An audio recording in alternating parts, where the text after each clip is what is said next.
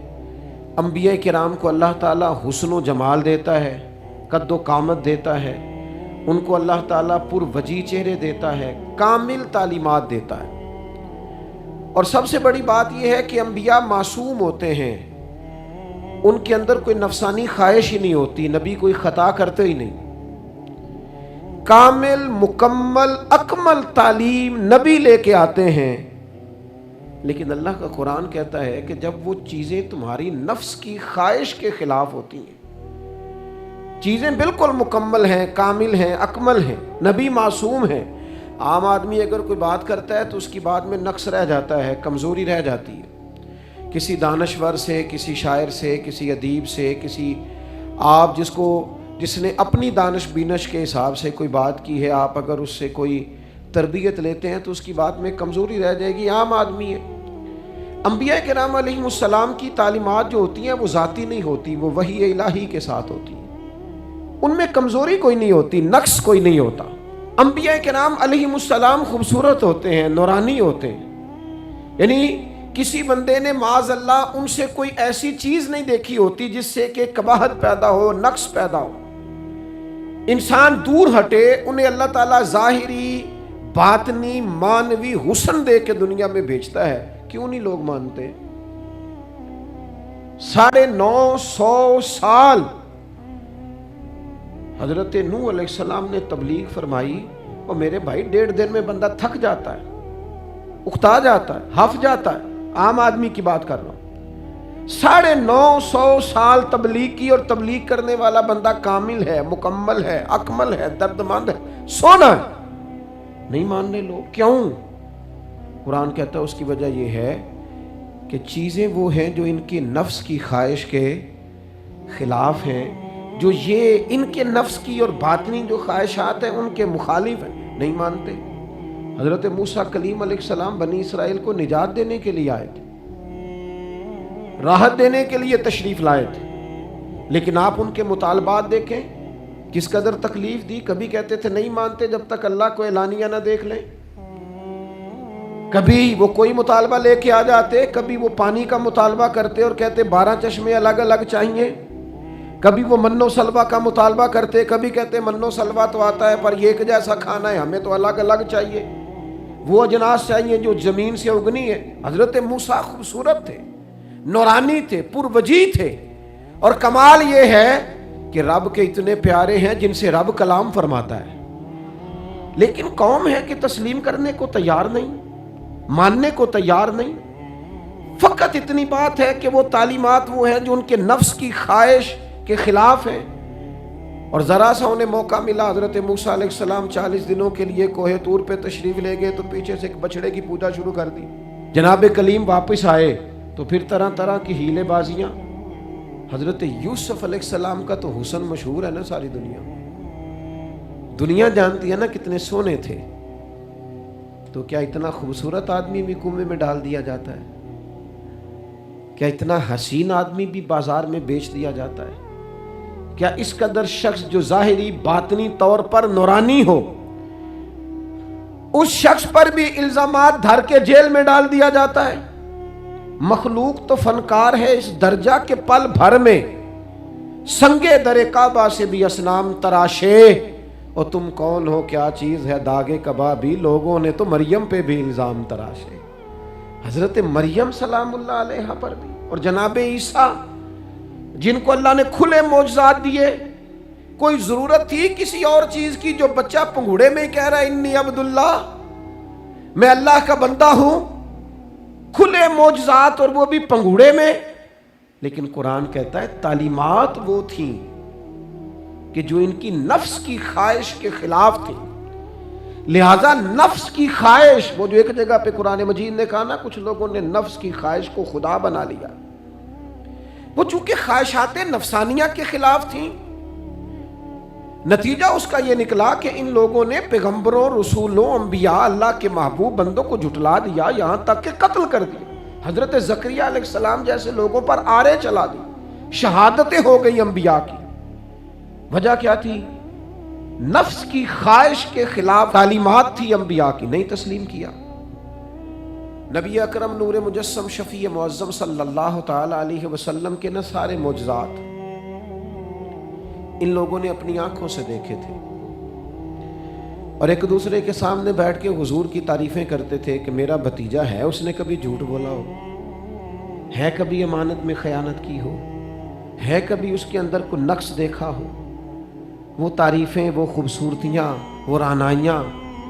لیکن جب حضور نے اعلان نبوت کیا نا، اب وہ جو خواہشات نفسانیہ تھی نا، وہ جو باطن کے اندر خواہشات مچلتی تھی، میں سردار ہوں، میرے ڈھیر سارے غلام ہونے چاہیے، میں کسی کو اپنا داماد قبول نہیں کرتا لہذا بیٹی کو زندہ دفن کروں گا، میں یہ کیسے قبول کر لوں کہ غریب آدمی میرے برابر میں آ کے بیٹھ جائے، برادری کی اونچ نیچ کیسے چھوڑ دوں. کل تک کہہ رہے تھے آپ صادق ہیں، آپ امین ہیں، آپ حسین ہیں، آپ باوقار ہیں، ہر چیز بیان کر رہے تھے. اور جیسے ہی کہا حضور نے کہ میں اللہ کا رسول بن کے آیا ہوں، جب ماننے کی باری آتی ہے نا، ماننے کی، حضور علیہ الصلوۃ والسلام پہاڑی پر تشریف فرما ہے، اور کریم محبوب علیہ الصلوۃ والسلام نے، اونچی پہاڑی تھی، اس طرح کوئی آدمی یہاں دیوار پہ اوپر کھڑا ہو جاتا ہے تو آپ تو اس طرف نہیں دیکھ رہے، وہ ادھر بھی دیکھ رہا ہے، ادھر بھی دیکھ رہا ہے. اونچی پہاڑی پر حضور کھڑے ہو گئے اور کھڑے ہو کے فرمایا اگر میں تم سے کہوں کہ پہاڑی کے اس پار دشمن ہے اور وہ تیاری کر کے آ چکا ہے، تم پر حملہ آور ہو جائے گا، کیا میری بات مان لو گے؟ دیکھا نہیں تم نے، میں کہہ رہا ہوں دشمن ہے، تسلیم کرو گے؟ سارے مکے کے لوگ جمع تھے، کہنے لگے کیوں نہیں مانیں گے، آپ صادق بھی ہیں اور امین بھی ہیں، آپ کی زبان سے کبھی جھوٹ نکلا ہی نہیں. یہ خاص پیغام حسین کانفرنس میں عرض کرنا ہے آپ کو. بھئی میں اگر کہوں کہ اس طرف دشمن آ گیا ہے، تم نے نہیں دیکھا، میری زبان پر اعتبار کرتے ہو؟ یا رسول اللہ آپ صادق اور امین ہیں، آپ نے کبھی جھوٹ بولا نہیں، خیانت کی نہیں، 100% یقین ہے، مان لیں گے؟ یہ بات ماننے کو تیار ہیں، یہ بات تسلیم کرنے کو تیار ہیں کہ آپ صادق اور امین ہیں. تو حضور نے فرمایا جس زبان سے تم یہ ماننے کو تیار ہو نا کہ اس طرف دشمن کھڑا ہے حملہ کر دے گا، اس زبان سے یہ بھی مان جاؤ کہ میں اللہ کا سچا رسول بن کے آیا ہوں. آپ میری بات کو سمجھیں. تھوڑی دیر پہلے بیک وقت کہہ رہے ہیں بالکل آپ جو کہتے ہیں حق اور سچ ہے، اور اب جب کہا میں رسول ہوں مان جاؤ، تو معاذ اللہ تعالیٰ ابو لہب کہنے لگا آپ کے ہاتھ ٹوٹ جائیں، آپ نے ہمیں اس کام کے لیے بلایا تھا. طرح طرح کی بولیاں بولنے لگے. جب مفادات پر چوٹ لگتی ہے، جب خواہشات نفس کو چھوڑنا پڑتا ہے، جب ذرا اپنی طبیعت پر کچھ چیزیں بوجھ بنتی ہیں. میرے اصحاب قبلہ عالم فرمایا کرتے تھے ہمارے دشمن جب ہم پر تنقید کرتے ہیں تو کئی باتیں غلط بھی کرتے ہیں لیکن کچھ باتیں ٹھیک بھی ہوتی ہیں. بجائے اس کے کہ ہم اسی وقت اٹھ کے قبول کریں، تسلیم کریں کہ جناب یہ بات جو آپ نے کیا یہ بالکل ٹھیک ہے، میں کھلے دل سے اس کو قبول کرتا ہوں. اتنی جرت کون کرے؟ اتنی ہمت کا مظاہرہ کون کرے؟ وہ چیزیں جو ہمارے نفس کی خواہش کے خلاف ہوتی ہیں ہم قبول کرنے کو تیار ہی نہیں ہوتے. لیکن جو مزاج دین ہمیں عطا کرتا ہے، وہ دین ہمیں یہ عطا کرتا ہے کہ جب تم یہ دیکھو نا کہ بات جو ہو رہی ہے وہ بات ٹھیک ہے، اگرچہ میرے مفادات کے بھی خلاف ہے، اگرچہ میرے نفس کی خواہش کے بھی خلاف ہے، اگرچہ میری سرداری کے بھی خلاف ہو سکتا ہے میرا مالی نقصان بھی ہو، لیکن چونکہ ٹھیک ہے لہذا مجھے قبول کر لینی چاہیے.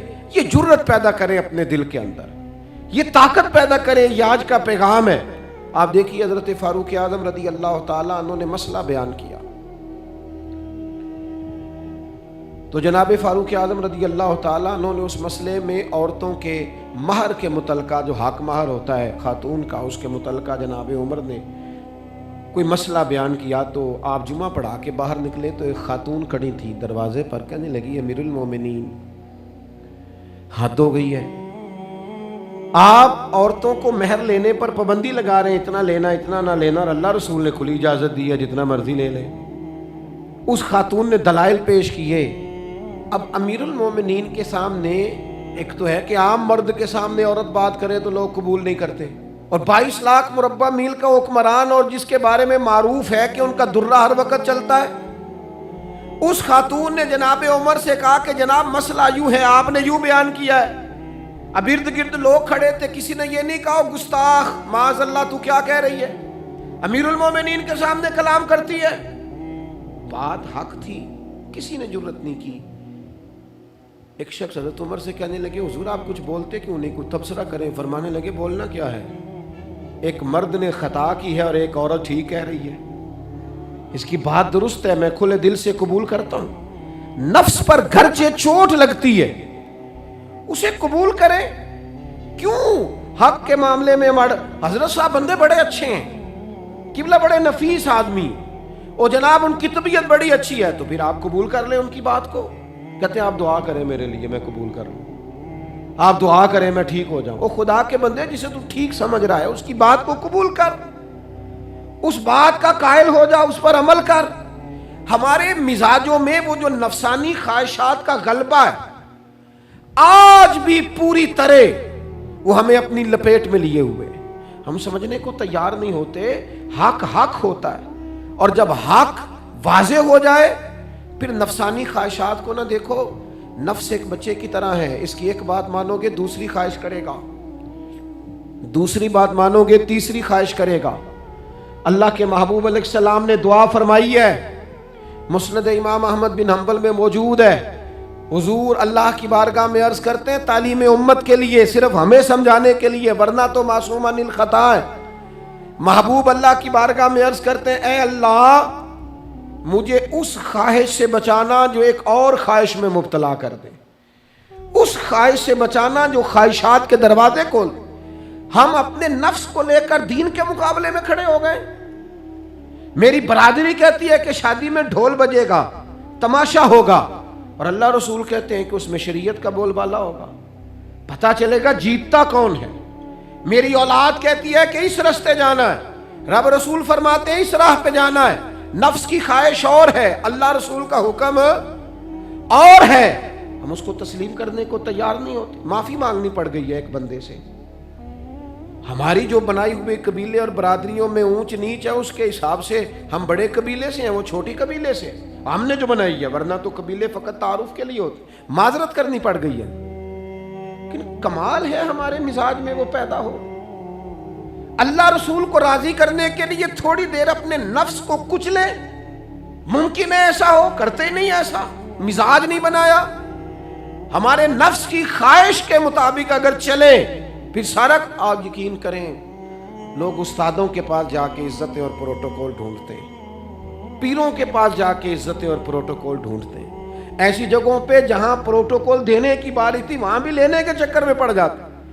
دینی کاموں میں اگر 4 لوگ ایک جگہ پہ اکٹھے کیے جاتے ہیں نا، یہاں دینی کام کر لو، تو وہاں جھگڑا شروع ہو جاتا ہے۔ دینی کام تو کرنا ہے پر آگے کون لگے گا، دینی کام تو کرنا ہے پر اس میں سربراہی کس کو ملے گی، دینی کام تو کرنا ہے اس میں نام کس کا ہوگا، اس میں بڑا قد کس کا شمار کیا جائے۔ اس طرح قومیں آگے بڑھتی ہیں، اہل حق اس طرح ہوتے ہیں، سب سے آگے اپنے نفس کو رکھا جائے اور پھر انسان کا انقلاب آ جائے۔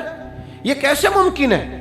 حضرت ابو ذر غفاری، میں قربان اس شخص پر، سیدنا ابو ذر غفاری اس امت کے درویش فقیر، ایسا شخص جس کے بارے میں محبوب نے فرمایا زمین کے اوپر اور آسمان کے نیچے میرے ابو ذر سے سچا بندہ کوئی نہیں۔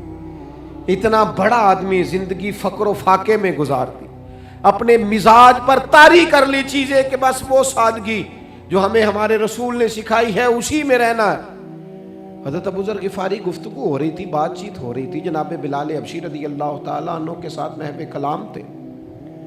حضرت بلال نے اپنے آپ کو سمجھا لیا تھا کہ میں دروازہ رسول کا گدا ہوں۔ کچھ لوگ نا غلام بے دام ہوتے ہیں، بے دام۔ ہمارے ہاں نا کچھ لوگوں کا پروٹوکول ہوتا ہے، اور کچھ لوگ ایسے ہوتے ہیں جو صبح سے لے کے شام تک جھاڑو دے رہے ہوتے ہیں، خدمتیں کر رہے ہوتے ہیں۔ میں آپ کو صحیح معنوں میں بتاؤں تو اصل حقدار وہ ہوتے ہیں لوگ، اصل ڈیوٹیاں ان لوگوں کی ہوتی ہیں۔ حضرت بلال حبشی نے طے کر لیا تھا کہ میں نے بس نوکری کرنی اور توجہ سے کرنی ہے۔ اور میں آپ کو دل کی بات بتاؤں، میں نے بڑے کیمرے دیکھے اپنی زندگی میں نے بڑا کچھ دیکھا تھوڑے وقت میں آپ سے عرض کروں، وہ بڑی مزیدار زندگی ہوتی ہے جس میں انسان تھوڑا پیچھے بیٹھا ہوا ہوتا ہے، جس میں نا بہت سارے کام ہیں۔ میں تھوڑے دن پہلے ایک جگہ جماعت کرانے کے لیے کھڑا ہوا، ایک صاحب نے جماعت کی ویڈیو بنانی شروع کر دی۔ بعد میں مجھے دوست بتانے لگے، وہ خدا کے بندے، عبادت تقریر میں کبھی رونا آ جاتا تھا، دعا میں رونا آ جاتا تھا، میں نے ضبط کرنا شروع کر دیا، چھوڑ دیا۔ لوگ آنسو بیچنے لگ جاتے، پیر صاحب رو پڑے۔ پیر صاحب کس بات پہ روئے؟ او خدا کے بندو، پیر کو معافی لے لینے دو اللہ رسول سے، اپنے لیے، اپنے سنگیوں کے لیے اللہ کے حضور اسے آنسو بہانے دو۔ کوئی چیز تو کیمرے سے باہر رہے، کچھ چیز تو۔ کیا خوبصورت لفظ ہے مولا علی شیر خدا کے، فرماتے ہیں اسے مبارک ہو جسے تھوڑے لوگ جانتے ہیں، اسے مبارک ہو سے ثبوت نہ پچھو میتھوں، پلائے نظر کرم کا دھوئی، اے میں جانا یا دل بر جانے غیر نہ جانے کوئی، میں مسکین پرانا خادم کسے در ملی نہ ٹوئی، یہ تے واصف یار نے نظر جو کی تھی تے واصف ہی ہوئی۔ یہ تو اس کا فیصلہ ہے، ہمارے لیے مقام شکر ہے، ہر مقام پر شکر گزار ہیں، عاجزی کرتے ہیں۔ لیکن جو معاشرے کا ماحول بن گیا، یعنی ایک بندے سے بھی آپ بغیر کیمرے کے ملاقات ہی نہیں کر سکتے۔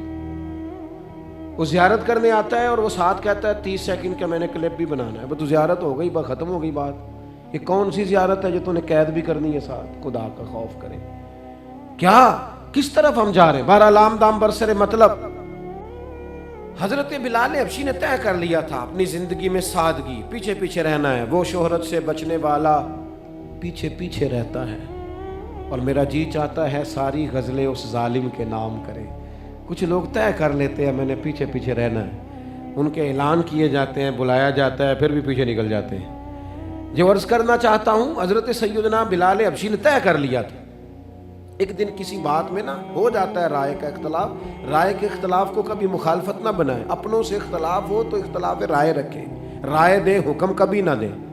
ہمارے یہاں لوگ حکم دیتے ہیں، رائے نہیں دیتے، بعد میں ادھر ادھر بیٹھ کے شکوے کرتے ہیں، دسو جی میری منی نہیں، وہ بھی تیرے سے مشورہ لیا تھا، قبول بھی ہو سکتا ہے، رد بھی ہو سکتا ہے، ختم ہو گئی بات۔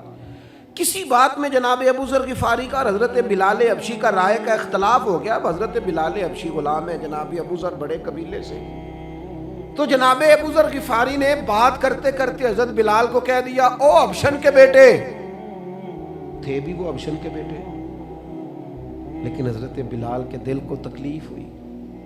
بعض لوگ کہتے ہیں میں نے سچ ہی بولا ہے، سچ اپنے بارے میں بولنا، تو دوسروں کے بارے میں سچ بولتا ہے، اپنے بارے میں بول، صرف تو دوسروں کے لیے بولے۔ او جی میں نے سچ ہی تو بولا تھا۔ سچ بولنے کی بھی حکمت ہے، سچ بولنے کی سب سے بڑا سچ کسی کو اللہ کی طرف بلانا ہے، اور میرا رب فرماتا ہے ادعو الی سبیل ربک بالحکمہ، کسی کو اللہ کی طرف بھی بلاؤ تو دانائی کے ساتھ بلاؤ، حکمت کے ساتھ۔ سب سے بڑا سچ بھی بولو تو دانائی کے ساتھ بولو۔ تو نے سچ بولا ہے اور تو نے لوگوں کا کلیجہ چیر کے رکھ دیا ہے، یہ کیا انداز ہوا تیرا سچ بولنے کا؟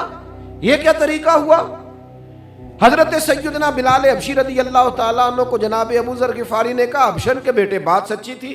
حضرت بلال کو تکلیف ہوئی، کونے میں بیٹھ کے روئے، اور غلام روئے اور آقا کو خبر نہ ہو، تڑپے جو ہم یہاں تو مدینے خبر گئی۔ حضور علیہ الصلوۃ والسلام پتہ چلا، محبوب نے منبر سجایا۔ حضور کی عادت تھی نامینیٹ کر کے اصلاح نہیں کرتے تھے، بائی نیم نہیں، نامزد کر کے نہیں، اوورال بات کر دیتے، سمجھنے والے سمجھ جاتے۔ حضور فرمانے لگے لوگوں کو کیا ہو گیا ہے، میں نے تو جاہلیت کی ساری باتیں پاؤں تلے رون دی تھی، ابھی بھی کہتے ہیں بلال کو حبشن کا بیٹا۔ حضرت ابو ذر غفاری کہتے ہیں باقی تو کوئی نہ سمجھے تو میں سمجھ گیا. بڑا مشکل ہوتا ہے مجمع میں اٹھ کے معافی مانگنا. ہمارے ہاں بعض لوگ معافی بھی اس طرح مانگتے ہیں کہ یوں لگتا ہے گن بھی ساتھ پکڑی ہوئی ہے, معافی دو ورنہ گولی مار دوں گا. معافی مانگنے کا بھی طریقہ سلیقہ نہیں آتا, اور دنیا میں کچھ ایسے نفس پرست ہیں ان کو استادوں سے معافی مانگنے پڑی تو نہیں مانگ سکتے, مشائخ سے معافی مانگنے آتی ہے تو نفس کے بندے بن کے نفس کی غلامی کرتے ہیں, لیکن اپنی عزت کی جگہوں کو بھی درست نہیں کرتے. کتنا بڑا مجرم ہے جو باپ سے بھی معافی نہ مانگ سکے, جو ماں سے بھی نہ کہہ سکے میں غلطی کر گیا تھا. اتنی بڑی نفس پرستی, تو نے آقا بنا لیا اپنے نفس کو اپنا. مجمع میں معافی مانگنا, اعتراف کرنا, حق کو قبول کرنا, اپنے نفس کو ذبح کرنا. حضرت ابو ذر غفاری مجمع کے بیچ اٹھ کے کھڑے ہوئے, چمکتا دمکتا چہرہ, قبولیت حق کا جذبہ, اپنے نفس کو چیر دینا اور اس پر پاؤں رکھ کے رب رسول کا قرب حاصل کرنے کا ذائقہ. جناب ابو ذر غفاری حضرت بلال کے قریب گئے اور پھر ان کے سامنے لیٹ گئے, رو کے کہنے لگے حبشن کے بیٹے اٹھا اپنا پیر اور رکھ میرے سینے پہ. میں اس قوم کو بتانا چاہتا ہوں کہ تھا تو حبشن کا بیٹا, پر جب سے مدینے والے کا کلمہ پڑا ہے کائنات میں عزت والا ہو گیا ہے. یہ دیکھو کس نے ذروں کو اٹھایا اور صحرا کر دیا, کس نے قطروں کو ملایا اور دریا کر دیا, کس کی حکمت نے یتیموں کو کیا در یتیم اور غلاموں کو دنیا بھر کا مولا کر دیا. ہمارا نفس کی خواہش بچی, رشتے نہیں بچے. ہمارے نفس کی خواہش بچی, تعلقات نہیں بچے. نفس کی خواہشیں بچی, ہمارے اپنے نہیں بچے. نفس کی خواہشیں بچی, مال جمع ہوا, دیانتداری نہیں بچی, وعدوں کی پابندی نہیں بچی, تجوریاں بھر گئیں, روحیں اجڑ گئیں. بددیانتی سے رزق حرام سے کمایا ہوا مال, کاریں کوٹھیاں بنگلے بن گئے, باطن اجڑ گیا. اس لیے کہ نفس کی خواہش پوری کی. نفس کے سامنے اگر انبیاء کی بھی تعلیمات آئیں, لوگوں نے تکبر کیا, قتل تک کر دیا نبیوں کو, لیکن اپنے نفس کی خواہش کے خلاف جانے کو تیار نہ ہوئے. خدا را واپس آ جاؤ, خدا را. وقت آیا, یہ وقت بدلتا رہا, یہ دور تبدیل ہوتا رہا. لوگوں نے اپنی بادشاہیاں قائم کرنے کے لیے بڑے بڑے قتل کیے. ہلاکو خان نے انسانی کھوپڑیوں کے مینار بنائے. لوگوں نے بڑے بڑے ظلم کیے, جبر کیے, خوف اور ہراس پھیلایا. اپنے اقتدار پکے کرنے کے لیے بڑے بڑے جبر کیے. پھر کیا ہوا؟ ایسی ایسی بیماریاں لگی جن کے علاج ہی کوئی نہیں تھے دنیا میں. بھری ہوئی تجوریاں, پیسے باہر گر رہے ہیں, پر ڈاکٹر کہہ رہا ہے تیرا مرض ہی وہ ہے جس کا علاج ہی کوئی نہیں. اللہ تبارک و تعالیٰ کے قانون سے جب لوگ ٹکراتے ہیں پھر پاش پاش ہو جاتے ہیں. میرے بھائیوں, آج کی محفل کا سب سے پہلا پیغام آپ کی خدمت میں یہ عرض کرنا ہے کہ دین کو جب بھی سمجھنا ہے کتاب و سنت کی روشنی میں سمجھنا ہے. میں اپنے احباب کی خدمت میں یہ بات عرض کروں گا کہ آپ قرآن و حدیث کے طالب علم بنیں, تاریخ کے طالب علم نہ بنیں. آپ دین کو, سنت کو, شریعت کو, صحابہ کو, اہل بیت نبوت کو کتاب و سنت کی روشنی میں دیکھیں, تاریخ کے آئینے میں نہ دیکھیں. تاریخ کو لوگ بڑا مسخ کر کے پیش کرتے ہیں. تاریخ ہمیشہ مورخ پر ڈیپینڈ کرتی ہے, وہ کس نگاہ اور کس زاویہ نظر کا آدمی تھا. تاریخ میں لوگ تبدیلیاں کر دیتے ہیں, اپنی من مانی شخصیات کو ہیرو بنا دیتے ہیں اور اپنے مزاج کے مطابق لوگوں کو زیرو کر دیتے ہیں.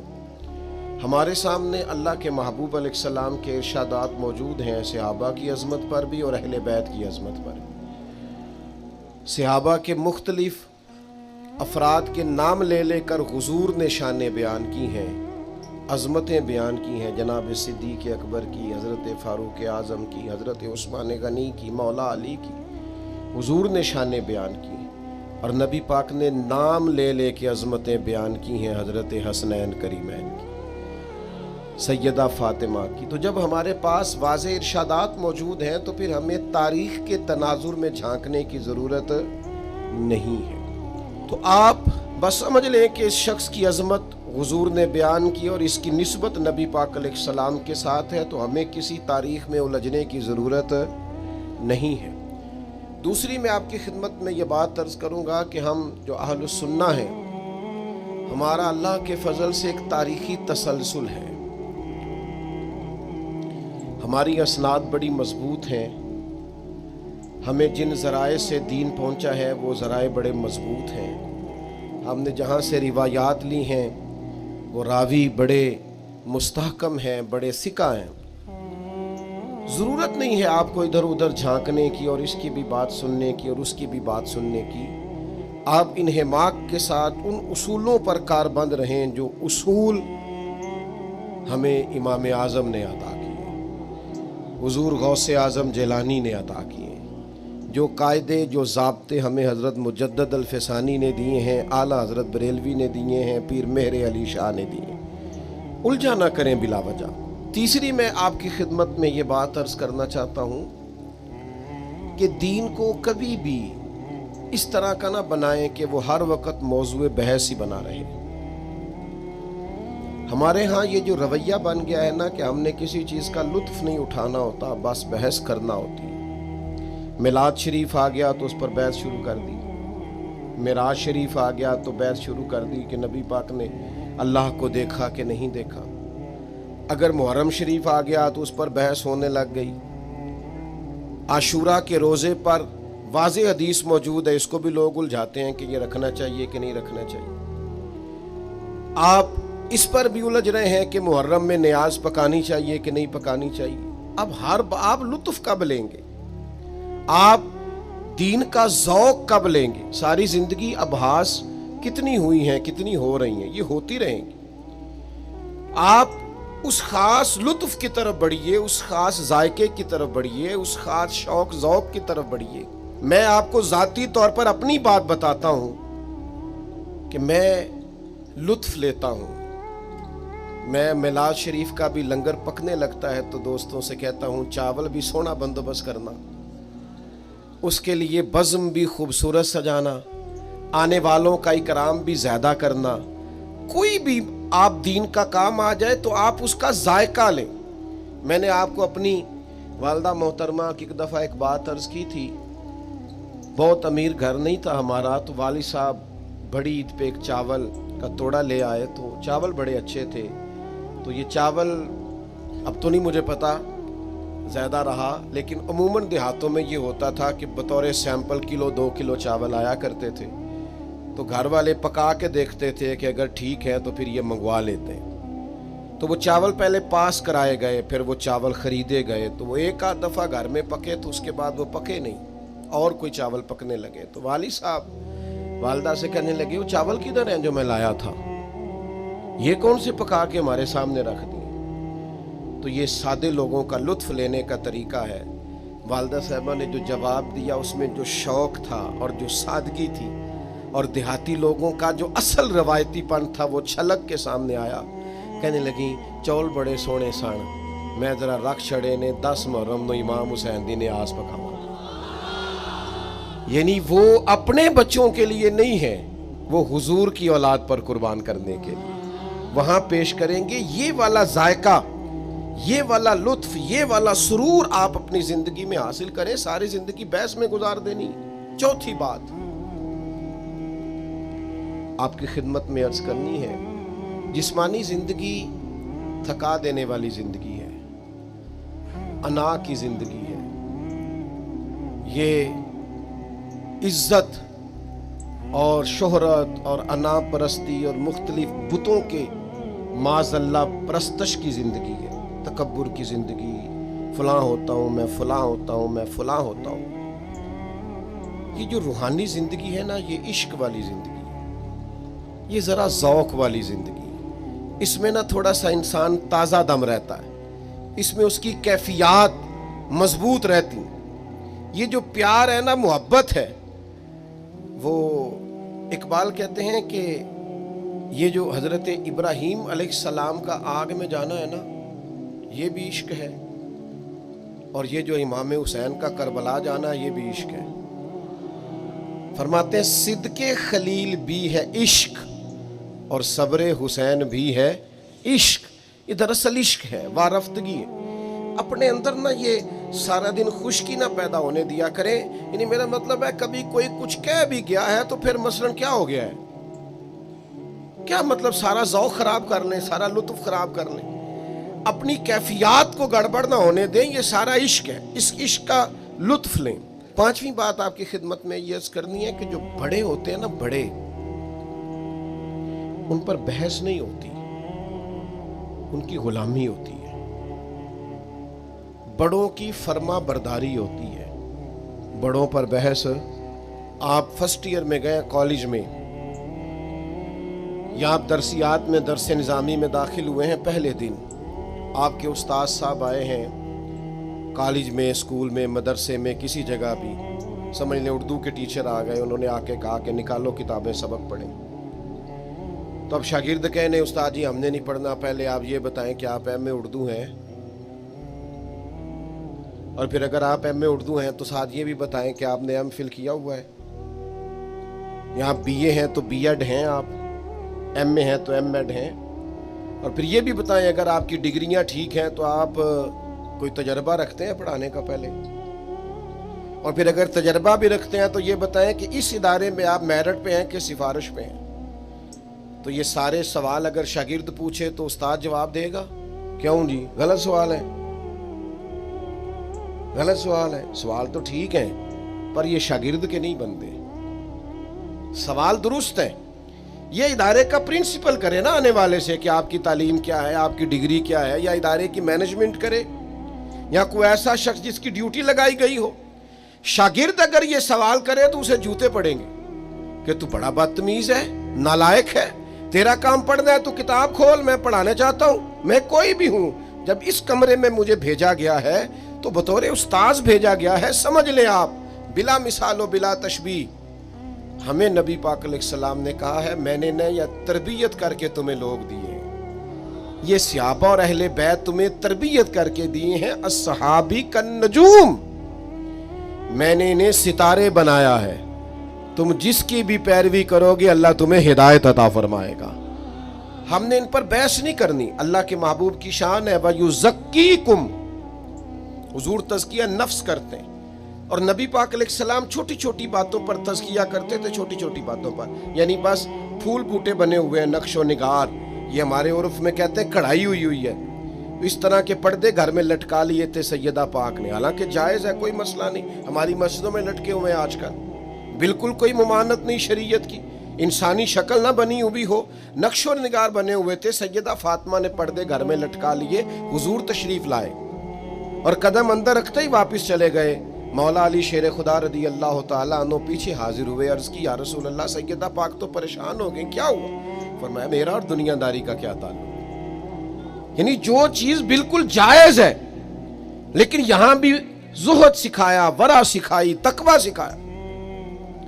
حضرت سیدہ عائشہ صدیقہ رضی اللہ تعالیٰ عنہ فرماتی ہیں، یہ بھی سیاستہ میں موجود ہے، فرماتی ہیں خاتون کا قد چھوٹا تھا تو میں نے کہہ دیا قد کتنا چھوٹا ہے، تو فوراً محبوب نے احتساب فرمایا، تزکیہ نفس کرتے ہیں نا حضور، فوراً نبی کریم علیہ السلام نے فرمایا عائشہ آپ نے ایسی بات کی ہے کہ اگر یہ بات میں کسی سمندر میں ڈال دوں تو اس کے پانی کا ذائقہ بدل جائے گا، کیوں بات کی کسی کے بارے میں؟ آپ بات کو سمجھیں۔ آج بڑا مسئلہ کیا ہے ہمارا، بڑی جلدی لوگ صوفی ہو جاتے ہیں، بڑی جلدی لوگ عالم ہو جاتے ہیں، بڑی جلدی ان کی عزت ہو جاتی ہے، بڑی جلدی وہ ناراض ہونے لگ جاتے ہیں۔ اچھا بہت ساری باتیں ایسی ہوتی ہیں جو ان کے حق میں ٹھیک ہو رہی ہوتی۔ میرے حضرت صاحب قبلہ عالم رحمت اللہ علیہ فرمایا کرتے اپنے دشمنوں کی باتیں غور سے سنا کرو، وہ تمہاری غلطیاں ڈھونڈ ڈھونڈ کے لاتے ہیں۔ دوستوں سے زیادہ دشمنوں کی سنا کرو، اپنوں سے زیادہ بیگانوں پر غور کیا کرو، وہ کیا کہتے، وہ تلاش کر کے لائیں گے تمہارے اندر کوتاہیاں کہاں پائی جائے، تمہیں اصلاح کا موقع ملے گا۔ تو صحابہ کا تزکیہ کر کے تیار کر کے ایک جماعت ماڈل بنا کے حضور نے ہمیں دی۔ عقائد میں تقلید نہیں ہوتی، تقلید مسائل فقہ میں ہوتی ہے۔ عقائد میں ہم امام اعظم کے کہنے پہ اللہ رسول کو نہیں مانتے، عقائد میں تقلید نہیں، لیکن صحابہ کا ایمان معیار ایمان ہے، اہل بیت کا ایمان معیار وَإِذَا قِيلَ لَهُمْ آمِنُوا كَمَا آمَنَ النَّاسُ، جب ان سے کہا جاتا ہے اس طرح ایمان لاؤ جس طرح یہ لوگ ایمان لائے ہیں، صحابہ اور اہل بیت، تو ہم نے ان پر بحث نہیں کرنی، ہم نے ان سے سیکھنا ہے۔ سمجھ آ گئی ہے میری باتوں کی؟ یہ میری 5 باتیں انشاءاللہ یاد رہیں گی۔